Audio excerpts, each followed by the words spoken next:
Washington. Former Vice President Mike Pence, a possible contender for the Republican presidential nomination in 2024, said Thursday that he wants to reform Social Security and institute private savings accounts for recipients. There are modest reforms and entitlements that can be done without disadvantaging anybody at the point of the need, Pence told an audience at the National Association of Wholesaler Distributors Summit in Washington, D.C. I think the day could come when we could replace the New Deal with a better deal.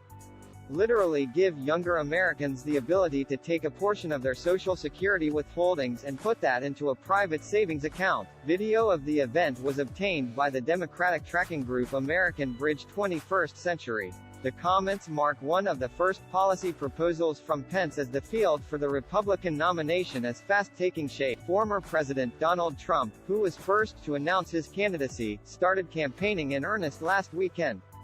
And former UN Ambassador Nikki Haley is set to launch her campaign for president on February 15.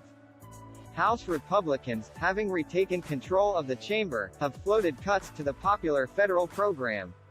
But Trump himself, who in 2020 proposed eliminating the payroll tax, which funds Social Security, warned Republicans in January to leave that program and Medicare alone. Under no circumstances should Republicans vote to cut a single penny from Medicare or Social Security, he said in a video released by his 2024 presidential campaign. Florida Governor Ron DeSantis, widely considered to be Trump's chief competitor for the nomination at the moment, if he decides to get in the race, regularly supported increasing the retirement age for Social Security when he was in Congress.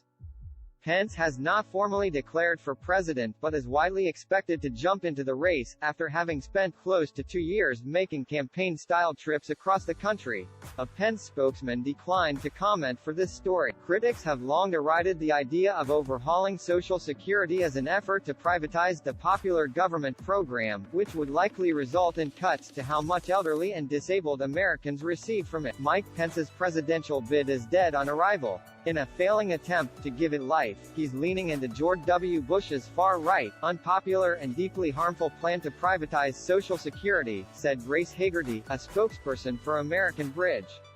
It didn't work then. It won't work now. The idea has long circulated among conservatives but has been deemed the third rail of American politics, for the backlash from voters worried about cuts to how much they would receive. Pence supported Bush's efforts to overhaul Social Security almost 2 decades ago, when he was a member of Congress and Bush, then president, pushed the idea. Pence couched the idea in terms of cutting into the federal debt and limiting spending, an idea that took a back seat during the Trump administration but has regained favor among Republicans with Joe Biden in the White House. It's absolutely essential that we generate leadership in this country that will be straight with the American people, that will take us off this trajectory of massive debt that we're piling on the backs of those grandchildren, Pence said.